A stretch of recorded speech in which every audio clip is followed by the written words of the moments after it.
इनके घर के ठिकाने नहीं है, इनके घर में 4 बर्तन नहीं, लेकिन ये ब्रांडेड जूते, कपड़े और बाइक लेकर घूमते हैं क्योंकि ये फंडिंग हो रही है। और ये काम यही है, कोचिंग के सामने, महिलाओं के जिम के सामने, गार्डन में, स्कूल के बाहर, कॉलेज के बाहर ये लोग आपको मिल जाएंगे। अपनी घर वापसी के बाद में लोगों की घर वापसी करवाना शुरू की। ये काम जान हथेली पर रख कर करने का काम है। कई आतंकवादी संगठनों और जिहादियों के निशाने पर हूँ। इसके बाद में भी मैं काम कर रहा हूँ। मेरा ये शरीर और मेरी आत्मा मैंने पूरी तरह से सनातन को समर्पित कर दी है।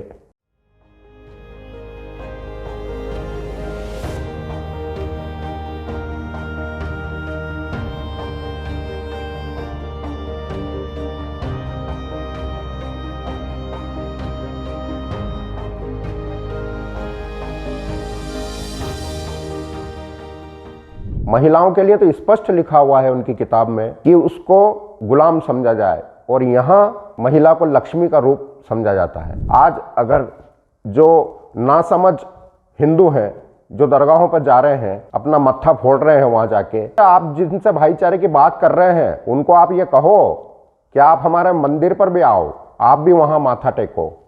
मैं देखता हूँ कितने लोग आते हैं मुस्लिम माथा टेकने मंदिर पर। भाजपा की सरकार आने के बाद हिंदू की आंखें खुल गई हैं। हिंदू अपने आप को पहचानने लगा है। अब वो जाग चुका है। जो सोया हुआ हिंदू जो था ना अंदर, वो हिंदू अब जाग चुका है। और हिंदू जब जाग कर कुछ बोलने लगा है तो अब लोगों को लगने लगा है कि ये तो भाईचारा भूल गया। कांग्रेस की सरकार अच्छी थी जो चुप बैठा रहता था। कांग्रेस की सरकार में हिंदुओं को कुछ समझने, सोचने समझने की शक्ति उनकी क्षीण कर दी गई थी। नमस्कार, स्वागत है आपका डू पॉलिटिक्स में। मेरा नाम है संजय। हम इस समय मध्य प्रदेश के मंदसौर जिले में मौजूद हैं और हमारे साथ जो आज मेहमान हैं वो हैं चैतन्य सनातनी। चैतन्य सनातनी जी एक चर्चित नाम है इस समय मालवा क्षेत्र के अंदर ही नहीं बल्कि पूरे देश में और यहाँ तक कि विदेशों में भी। चैतन्य सनातनी जो कुछ समय पहले तक जफर कुरैशी हुआ करते थे, सनातन से प्रभावित होकर उन्होंने सनातन धर्म में वापसी की और वापसी करने के बाद वो चुप नहीं बैठे। उन्होंने उन लोगों को भी सनातन में जोड़ने का प्रयास किया जो अपने मूल से भटके हुए थे। हम उनसे मिलने आए हैं, उन्होंने अपना कीमती समय हमको दिया है और वो हमारे साथ मौजूद हैं। हम उनसे उनकी यात्रा के बारे में बात करेंगे, किस तरह उन्होंने किससे प्रभावित होकर सनातन अपनाया और सनातन अपनाने के बाद जहां बाकी लोग बस अपनी दिनचर्या में लग जाते हैं, वो अपनी जान जोखिम में डालकर अभी भी लोगों की घर वापसी पे जुटे हुए हैं। चैतन्य जी, अपनी जीवन यात्रा के बारे में दर्शकों को कुछ बता दीजिए आप। मैं वर्तमान में जिला मुख्यालय मंदसौर रहता हूँ। यहाँ से 105 किलोमीटर दूर गरोठ तहसील है, वहाँ मेरा जन्म हुआ था। और शायद ईश्वर की ये इच्छा थी कि मैं अपने मूल में वापस जाऊंगा एक दिन। तो मेरा जो परिवार था वो भी काफ़ी खुले विचारों का था। और जहाँ मेरा जन्म हुआ तो दोनों तरफ ब्राह्मण परिवार रहते थे और संयोग से दोनों ही ब्राह्मण परिवार के जो मुखिया थे उनका नाम दोनों का ही रामचंद्र था। एक रामचंद्र जी शर्मा, एक रामचंद्र जी जोशी। वहाँ जन्म हुआ। मेरे पिताजी ने कभी भी हमको मुस्लिम बस्ती में, मुस्लिम मोहल्लों में कभी नहीं रखा। बचपन में जब बहुत छोटा था, नासमझ था, मुझे तो पता भी नहीं, लेकिन परिवार वाले ही बताते हैं कि हमारे घर के पास में मृत्युंजय महादेव का मंदिर है। वहाँ जब शाम को आरती होती थी तो मैं ना समझ होने के बावजूद भी वहाँ महादेव के वहाँ आरती में शाम को जाया करता था और वहाँ पंडित जी से प्रसाद लेकर खाता था।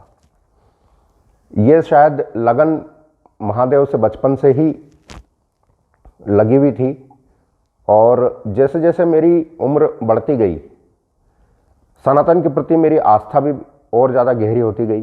समय बीतता गया, फिर घर वालों ने मेरे लिए शादी के लिए लड़की देखना शुरू की। तब तक तो मैं इतना समझ चुका था कि मुझे मेरे मूल में एक दिन लौटना है और मुझे किसी मुस्लिम लड़की से शादी नहीं करना है। तो जब घर वाले लड़की देखने जाते, मुझे भी साथ में लेके जाते, तो चूंकि मेरी हाइट काफ़ी ज़्यादा है, 6 फीट 3 इंच, तो कई लड़कियों को तो मैं हाइट कम है इसकी ऐसा करके ही उनको रिजेक्ट कर दिया करता था, क्योंकि मुझे तो कोई भी कितनी भी सुंदर लड़की हो, मुझे तो रिजेक्ट करना ही था, क्योंकि वो मुस्लिम थी। ऐसे चलता रहा, कई लड़कियों को मैंने रिजेक्ट किया। उसके बाद में ईश्वर ने मेरे लिए भी एक बना रखी थी, वो मराठा समाज से हैं। उनसे मेरी मुलाकात हुई। मैंने जो अपने मन में था एक दिन उनको बताया, और बस हमारे प्रेम की शुरुआत हुई। और उसके बाद मैंने मेरी जॉब राजस्थान में मेरी जॉब लगी थी। मेरी जॉब लगने के बाद में मैंने राजस्थान में ही शादी की, और शादी के बाद में 6 महीने तक हमने घर पर कुछ नहीं बताया। शादी करने के बाद मैं अपने घर लौट आया, वो उनके घर पर। और किसी व्यक्ति ने मेरे पिताजी को बताया था कि आपके बालक ने शादी कर ली, बोले बधाई हो आपको। उस दिन मेरे पिताजी को पता चला कि मैंने शादी कर ली है। उनको समझाया मैंने कि अब मैंने शादी कर ली है, और अगर अलग करने की कोशिश की गई तो अब हम दोनों जिंदा नहीं रहेंगे, हम दोनों एक दूसरे के बिना रह नहीं सकते। फिर मेरे परिवार वालों ने उनको स्वीकार किया। फिर इनके घर पर भी हमने बताया। तो 1 वर्ष तक तो वो लोग नाराज़ रहे, लेकिन उनका परिवार भी बहुत अच्छा है, सब शासकीय सेवक हैं, अच्छी पोस्ट पर हैं, समझदार लोग हैं, शिक्षित लोग हैं। और जब वो मुझसे मिले, तो मुझसे मिलने के बाद और मेरे आचार विचार जानने के बाद उनको लगा कि इस व्यक्ति में कोई भी एक मुस्लिम तो कहीं से कहीं तक नज़र ही नहीं आता। तो फिर उन्होंने भी मुझे स्वीकार कर लिया। 27 मई 2022 का दिन था। पशुपतिनाथ महादेव के मंदिर पर प्रांगण में सारे संस्कार हुए। कई लोग यहाँ संस्कार में सम्मिलित हुए। काफ़ी धूमधाम से मेरी घर वापसी हुई। पता नहीं क्या था कि मेरी जो घर वापसी हुई, मेरे पहले भी कई लोगों ने घर वापसी की, लेकिन मेरी घर वापसी को मीडिया का बहुत कवरेज मिला, और पूरे देश में हर मोबाइल में मैं नज़र आ रहा था। मेरी घर वापसी के बाद में मैं घर पर नहीं बैठा। अगर मैं चाहता तो मैं तो मुस्लिम रहते हुए भी मेरे घर में मंदिर था, मैं पूजा पाठ नित्य मेरा कर्म है, बिना पूजा पाठ के घर से निकलता भी नहीं हूँ। कई तरह के जप करता हूँ जो हर दिन ही करता हूँ। उसके बाद में मैंने कुछ चैनल पर यह आह्वान किया कि जिन्हें भी घर वापसी करना है वो मुझसे संपर्क कर सकते हैं। 5 लोगों की घर वापसी हम यहाँ करवा चुके हैं मंदसौर में, जिनमें से 1-2 लोग ऐसे हैं जो सार्वजनिक नहीं होना चाहते थे, अब कुछ सुरक्षा कारणों को लेकर, और वैसे भी वो राजस्थान के थे। तो राजस्थान में उनका ये कहना था कि अभी कांग्रेस की सरकार है और वहाँ जिहादी लोग थोड़ा हावी हैं, तो हम सार्वजनिक नहीं होना चाहते। लेकिन उनकी शादी वगैरह जो भी संस्कार थे वो हमने अच्छे से करवा दिए।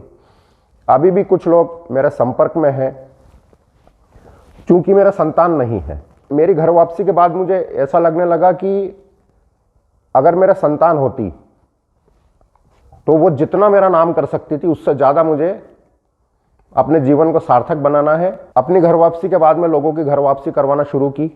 ये काम जान हथेली पर रख कर करने का काम है। आज जो मैं कर रहा हूँ, कई आतंकवादी संगठनों और जिहादियों के निशाने पर हूँ। इसके बाद में भी मैं काम कर रहा हूँ। मेरा ये शरीर और मेरी आत्मा मैंने पूरी तरह से सनातन को समर्पित कर दी है। और मैं आपके माध्यम से भी ये कहना चाहता हूँ कि जीवन की अंतिम सांस तक राष्ट्र और सनातन को समर्पित होकर ही कार्य करूँगा। कुरान की 26 आयतें जो पूरी तरह से विवादित हैं और विवाद को बढ़ाना, मारकाट को, आतंकवाद को बढ़ाना, जिहाद, कई तरह के इस तरह की उसके अंदर बातें लिखी हुई हैं और उसी को ये लोग फॉलो कर रहे हैं। इसलिए पूरी दुनिया में जब भी बम फटता है तो किसी न किसी इस्लाम से जुड़े व्यक्ति का ही नाम आता है, वहाँ किसी सनातन से जुड़े व्यक्ति का नाम नहीं आता है, क्योंकि सनातनी तो अपना काम धंधा करते हैं, नौकरी करते हैं, अपने बच्चों का भविष्य बनाते हैं। और यहाँ क्या सिखाया जाता है कि आप पैदा ही मरने के लिए हुए हो, आपका जन्म ही मरने के लिए हुआ है, आपका जो असली जीवन है वो आपकी मौत के बाद में शुरू होगा। इसलिए इस जन्म में आप जिहाद करो, इस्लाम के लिए काम करो। तरह तरह की उनकी बातें करके उनका ब्रेन वॉश किया जाता है और उनको इतना कट्टर बना दिया जाता है कि इस जीवन को वो लोग कुछ समझते ही नहीं, न तो सामने वाले को मारने में डरते हैं, न खुद मरने से डरते हैं, क्योंकि उनको 72 हूरें, जन्नत, पता नहीं क्या क्या लालच दिए जाते हैं। आप अपने मूल में लौट आए और 45-46 साल आप मुस्लिम रहे, दोनों ही विचारधाराओं में क्या फर्क आपको नजर आया अभी तक एज ए मुस्लिम जीवन यापन करने में और प्लस हिंदू बनकर के रहने में? सनातनी बनकर रहने का मजा ही कुछ और है, क्योंकि यहाँ न तो मारकाट वाली बात की जाती है, ना ही आपके ओढ़ने पहनने पर कोई रोक लगाई जाती है। सनातन एक व्यवस्था है और वहां बंदिशें हैं, वहां इतनी बंदिशें हैं कि महिलाओं का जो तो जीना मुश्किल है। वहां महिलाओं के लिए तो स्पष्ट लिखा हुआ है उनकी किताब में कि उसको गुलाम समझा जाए, और यहां महिला को लक्ष्मी का रूप समझा जाता है, लक्ष्मी का रूप माना जाता है। वहां बचपन से ही कट्टरता सिखा दी जाती है कि तुम जिहाद के लिए पैदा हुए हो, तुम्हें इस्लाम को आगे बढ़ाना है, तरह तरह की बातें वहाँ की जाती हैं। फिर बंदिश ऐसी है, व्यक्ति अगर कोई काम धंधा कर रहा है तो 5 टाइम की नमाज के लिए समय आपको निकालना है, तो बार बार अपना जो काम आप कर रहे हैं उसको छोड़ छोड़ के आप बार बार वहाँ जाना है। जबकि ईश्वर ऐसा नहीं कहता। ईश्वर तो यह भी नहीं कहता कि आप उसको अगरबत्ती लगाओ, दीपक लगाओ। मन में अगर आप उसको मान लो, हाथ जोड़ लो एक बार, तो भी ईश्वर आपके साथ है। तो कई तरह की बाधाएं, इसलिए वो लोग पीछे भी हैं। आज अगर जो नासमझ हिंदू हैं जो दरगाहों पर जा रहे हैं, अपना मत्था फोड़ रहे हैं वहां जाके, तो उनको ये देखना चाहिए कि आप जिनसे भाईचारे की बात कर रहे हैं उनको आप ये कहो कि आप हमारे मंदिर पर भी आओ, आप भी वहां माथा टेको। मैं देखता हूं कितने लोग आते हैं मुस्लिम माथा टेकने मंदिर पर। आप कोशिश तो करके देखें। आप क्यों वहां भाग रहे हैं? जो अपनी खुद को आत्मा को शांति नहीं दिला पाया, जिसको वहां गाड़ दिया गया, आप उनके वहां जाके प्रार्थना कर रहे हैं। वो क्या पूरा करेगा? जो खुद की आत्मा परेशान है उसकी, तो उसी को शांति नहीं मिल पाई। अगर हिंदू मुस्लिम लड़की को प्रेम करके विवाह करता है और मुस्लिम हिंदू बच्ची से प्रेम करता है, मतलब दोनों में क्या फर्क है? एक को लफ्ज़ जिहाद कहा जाता है, एक को घर वापसी कहा जाती है। ये दोहरा रवैया नहीं लगता है? आपने अपने फायदे के हिसाब से, अपने हित के हिसाब से आपने एजेंडा सेट कर रखा है चीज़ों को। एजेंडा तो किसी भी तरह का कोई सेट नहीं है। घर वापसी इसलिए कहते हैं क्योंकि मूल ही वही है ना, ओरिजिनल घर ही वही है, इसलिए घर वापसी नाम दिया गया है। कि अगर कोई अन्य पंथ को, संप्रदाय को छोड़कर अगर कोई आ रहा है सनातन में, तो सनातन ही उसका मूल घर है, इसलिए इसको घर वापसी नाम दिया गया है। रही बात मुस्लिम बच्चियों की, तो जिन बच्चियों की मैंने शादी करवाई है, आज वो बहुत ही खुश हैं, हिंदू परिवार में हैं, अच्छे वातावरण में हैं, और उनको वो परिवार बहुत प्रेम दे रहे हैं। और सबसे बड़ी बात यह है कि जो हिंदू परिवार हैं, वहाँ उस बच्ची से 1-2 औलाद ही पैदा करवाई जाएगी। ऐसा नहीं कि वहाँ 8-10 लाइन नहीं लगवाएंगे, पूरी क्रिकेट टीम पैदा नहीं करवाएंगे उससे। वहाँ उसको लक्ष्मी का रूप मानकर रखा जा रहा है। तो फर्क तो साफ नजर आता है। और ये बच्चियों को समझना चाहिए, जो श्रद्धा को जो टुकड़े किए गए हैं, उसमें श्रद्धा की भी कुछ गलती लोगों ने बताई है। तो श्रद्धा की तो गलती ये है कि वो आफ्ताब के चक्कर में पड़ गई सबसे बड़ी। बड़ी गलती तो उसकी ये है। लेकिन कुछ ऐसे भी एग्जाम्पल दिए जाते हैं ना जहाँ मतलब हिंदू पति ने भी हिंदू पत्नी की हत्या कर दी। ये फैमिली डिस्प्यूट है, इसको रिलीजन से जोड़ना कितना सही मानते हैं आप? देखिए, कुछ केस के अंदर ऐसा हो सकता है कि वो उनके बीच में पारिवारिक कुछ विवाद रहे हों और उस विवाद के चलते उसने मार दिया होगा, लेकिन अधिकांश जो केस होते हैं वो किसी भी तरह का जिहाद से जुड़े हुए केस, क्योंकि सनातन में तो जिहाद नाम का कोई शब्द ही नहीं है। देश में शांति तो थी जितने दिन कांग्रेस सरकार रही, जब से भाजपा का थोड़ा सा उदय हुआ है तब से ज्यादा डिस्प्यूट नहीं बढ़ा हिंदू मुस्लिम के बीच में, अविश्वास की खाई ज्यादा चौड़ी हुई है। कांग्रेस थी तब देश में शांति थी, मेरे कुछ समझ में नहीं आया, क्योंकि हम खुद भी उस शांति को देखकर ही बड़े हुए हैं कि कितनी अच्छी वो शांति हुआ करती थी। ये डिस्प्यूट नहीं है, हिंदू मुस्लिम के बीच कोई डिस्प्यूट नहीं बढ़ा है भाजपा की सरकार आने के बाद। भाजपा की सरकार आने के बाद हिंदू की आंखें खुल गई हैं, हिंदू अपने आप को पहचानने लगा है। अब वो जाग चुका है, जो सोया हुआ हिंदू जो था ना अंदर, वो हिंदू अब जाग चुका है।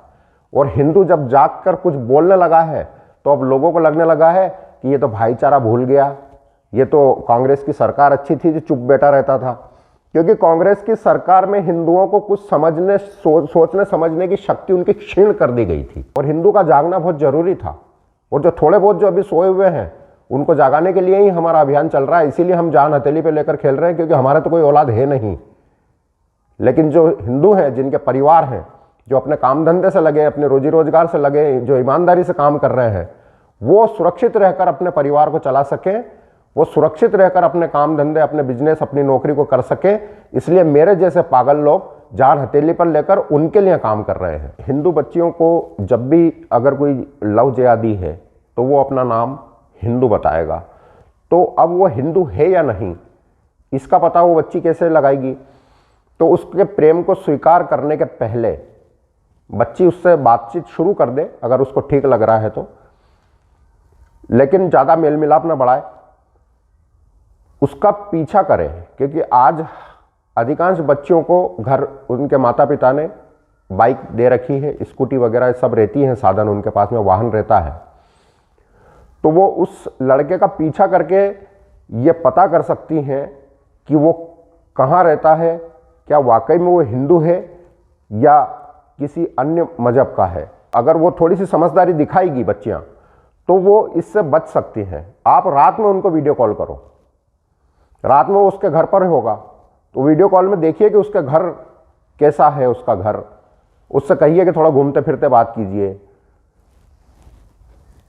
वो जहां आपको ले जा रहा है, किन लोगों से मिला रहा है, उसके साथ में जो लोग हैं वो उनके नाम क्या बता रहा है, हर जगह हर कदम आपको फूक फूक कर रखना होगा। और मेरा तो यही कहना है कि आप को अगर कोई हिंदू लड़का अच्छा लगता है और आप जानते हैं कि 100% ये हिंदू परिवार से ही है, जिसके परिवार को भी आप जानती हो, अगर आपको प्रेम करना है तो आप तो उसी से करो।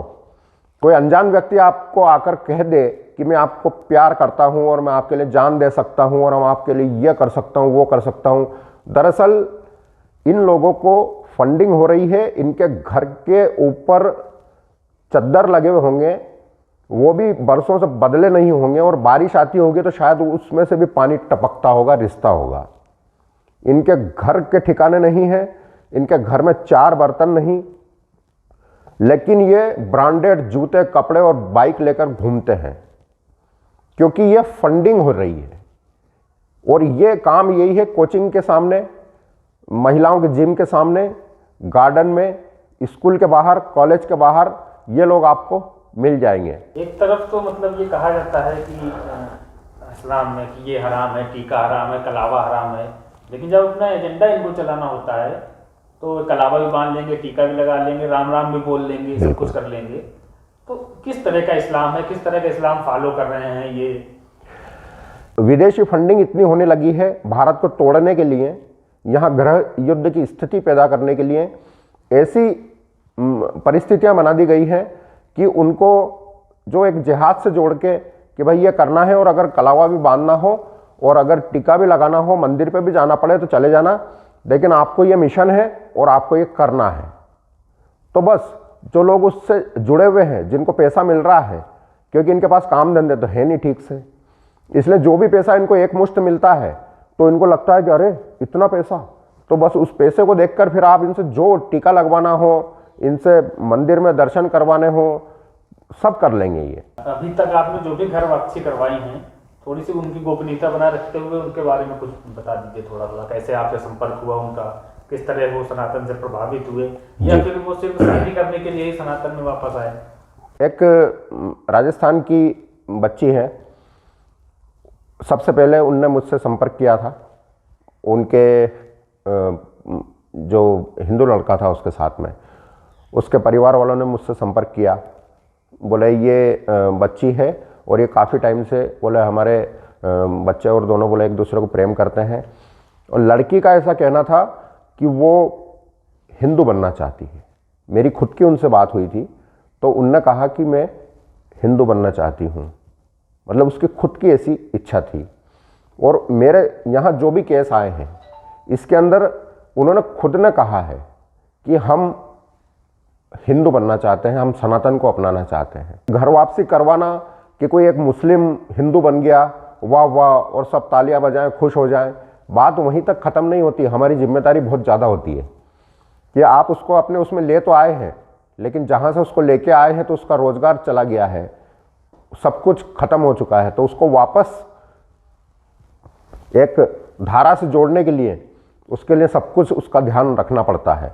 आज जितने भी केस मैंने करवाए हैं जो भी मेरे पास में आए हैं, जो जिनकी भी घर वापसी हुई है, उस सब के अंदर मैं सब लोगों से संपर्क में हूँ। अभी हमने ताज़ा मामला गुना का था, तो उसमें भी लड़की ने सबसे पहले मुझसे बात की, पहले लड़की ने बात की, फिर लड़के ने बात की, और उसके बाद में लड़के के पिता ने मुझसे बात की। वो लोग भी यहाँ आए, फिर उनको भी पूरा कानूनी रूप से भी उनको सारे दस्तावेज कंप्लीट करके दिए हमने, और वैदिक विधि विधान से भी सारे संस्कार हुए। लड़की ने सनातन अपनाया, वैदिक पद्धति से उनका विवाह भी हुआ। एक और केस फिर हमारे मंदसौर ज़िले का ही आया, जिसमें लड़का जो है हिंदू लड़की से प्रेम करता था, और ये लोग साथ में रह रहे थे काफ़ी टाइम से, लेकिन लड़के को कोई रास्ता मिल नहीं रहा था घर वापसी का। फिर उन्होंने मुझसे संपर्क किया और उनकी स्वेच्छा से उन्होंने सनातन धर्म को अपनाया। जैसे आपने शादी की तो आपसे नहीं किसी ने, जो हिंदू समूह है या आपकी जो धर्मपत्नी है, इनके घर वालों ने नहीं कहा कि आपने लव जिहाद किया है? नहीं, इनके परिवार वालों ने किसने नहीं कहा, और ना हिंदू ने कभी कहा कि तुमने शादी क्यों करी हिंदू लड़की से। तो आप सनातन क्यों अपनाना चाह रहे थे? इस्लाम में मुस्लिम होते हुए आपको क्या इस्लाम में हम दोनों को नहीं अपनाया। आप दोनों को नहीं अपनाया? नहीं अपनाया। क्यों? वो तो इनकी बातें करते हैं, और हम शुरू से अलग रहते हैं 2013 से। अच्छा, 2013 से आप समुदाय से अलग हो गए थे? इसके पहले से मैं हिंदू बनने का वो था। मेरे दादाजी थे चांद सिंह जी, जैसलमेर के थे वो। अच्छा, आपके दादाजी चांद सिंह जैसलमेर के थे? जैसलमेर के थे, जैसलमेर के रहने वाले थे। फिर वो चांद सिंह से चांद मोहम्मद बन गए। अच्छा, वो हिंदू थे दादाजी आपके? हिंदू थे वो इस्लाम में, आप मतलब 2 पीढ़ी पहले आप जो है इस्लाम में आए? हाँ, ये तीसरी पीढ़ी में मैं आप फिर वापसी कर लिया। मैं नमाज वगैरह पढ़ने नहीं जाता था, मेरे को कुछ पढ़ना आता ही नहीं था। मस्जिद गए हैं कभी? मस्जिद तो कभी वो दबाव लगने लग जाता तो जाता। अच्छा। नहीं तो मेरे घर के सामने एक शीतला माता का मंदिर है, अगरबत्ती लगानी, आरती उतारनी, ये काम मेरा करता था। तो और फिर कुछ आपको ये मतलब कैसे प्रेरणा मिली कि नहीं आप समय हो गया, आपको हिंदू धर्म में वापसी कर लेंगे? नहीं, समय नहीं हो गया, वो पहले से मेरे को था, इच्छा थी पहले, पर इच्छा क्या, ऐसा कोई मजबूत नहीं मिल रहा था, कोई मेरा साथ देने वाला नहीं मिल रहा था जो मेरे को सपोर्ट कर सकता है, क्योंकि मुसलमान लोगों से हर आदमी डरता है। जब सपोर्ट का पता चला तो चेतन सिंह जी से मुलाकात हुई, फिर बातचीत करी, तो फिर इनसे बातचीत करके उन्होंने फिर सपोर्ट दिया। आज इस मंजिल पे आए हम। आपका क्या नाम है? मेरा रानी जी। जब आपने इनसे विवाह किया था तो आपको पता था ये मुस्लिम है? जी पता था, इनने बोला भी था मैं मुस्लिम हूँ। फिर ऐसा कुछ प्रेरणा मिल नहीं रही थी तो क्या करे क्या नहीं, मैंने भी परेशान हो के नहीं इनके साथ 10 साल निकाले। पर मुझे अच्छा नहीं लगा। फिर भैया मिले, चेतन सिंह जी मिले, उनसे प्रेरणा मिली, बातचीत करी उनने, क्या आप आना चाहते हो हिंदू में, आ सकते हो। मैं शुरू से हिंदू हूँ। आप शुरू से हिंदू जी। हैं। इन्होंने जब आपसे शादी की तो दबाव नहीं डाला कि मुसलमान बन जाइए आप? नहीं, मुझे ऐसा कुछ नहीं बोला। पूजा ये खुद भी करते थे, मैं खुद भी करती थी। अच्छा, मुस्लिम थे लेकिन पूजा पाठ हाँ, करते थे। पूजा पाठ शुरू से करते, मैं गई उसके पहले से करते थे। इसके बाद में एक मौलाना अपने गुजरात के कच्छ, वो मेरे संपर्क में आए, वो घर वापसी करना चाहते हैं। तो मैं एकदम चकरा गया। मैंने कहा मौलाना घर वापसी कैसे कर सकते हैं? पहला सवाल मेरा उनसे यही था कि मौलाना आपको ऐसा क्या लगा जो आप यहाँ सनातन में लौटना चाहते हैं? बोले मैं 34 सालों से बच्चों को इस्लामी शिक्षा दे रहा था। 34 सालों से वो निकाह करवा रहे थे, शादी करवा रहे थे मुस्लिमों की, बच्चों को शिक्षा दे रहे थे, लेकिन उनके अंदर जो उनके पूर्वजों का रक्त था वो कहीं ना कहीं उनको बार बार कचोटता होगा अंदर कि तू जहाँ है वहाँ ठीक नहीं। उनने मुझे कहा कि मैं वहाँ हूँ ज़रूर, लेकिन मेरा जो मन है वो अब इस बात को समझ चुका है कि हिंदू लोग साधु संतों का बहुत सम्मान करते हैं, और हमारे यहाँ छोटे छोटे लड़के बोले जो होते हैं वो हमको गालियाँ दे के निकल जाते हैं, हमारा सम्मान नहीं करते। घर वापसी के बाद आपने जो है अपना सरनेम चुना, वो राजपूत चैतन्य सिंह। इसके पीछे क्या वजह है? हम जहाँ के रहने वाले हैं मालवा में, ये हमारा जो क्षेत्र आता है ये राजस्थान की बॉर्डर पर है। यहाँ पूरे ज़िले से राजस्थान की बॉर्डर लगी हुई है। राजस्थान में रजवाड़े थे, और सबसे ज़्यादा जो आताताइयों ने जब राजाओं के यहाँ हमले किए, उनको जीत लिया, उन किलों को, तो उनकी जो रियासत रहती थी उनको वो कन्वर्ट कर देते थे, मुस्लिम बना देते थे। जो लोग नहीं बनते उनको मार देते थे, उनकी पत्नियों को गुलाम बना लेते थे, और बाकी लोगों को वो कन्वर्ट करते थे। 90% लोग जो कन्वर्ट हुए हैं वो राजपूत से ही कन्वर्ट हुए हैं। क्योंकि मेरी आस्था सनातन में रही और ज्योतिष में भी रही है, तो मैंने अपनी कुंडली काफ़ी पहले ही बना ली थी।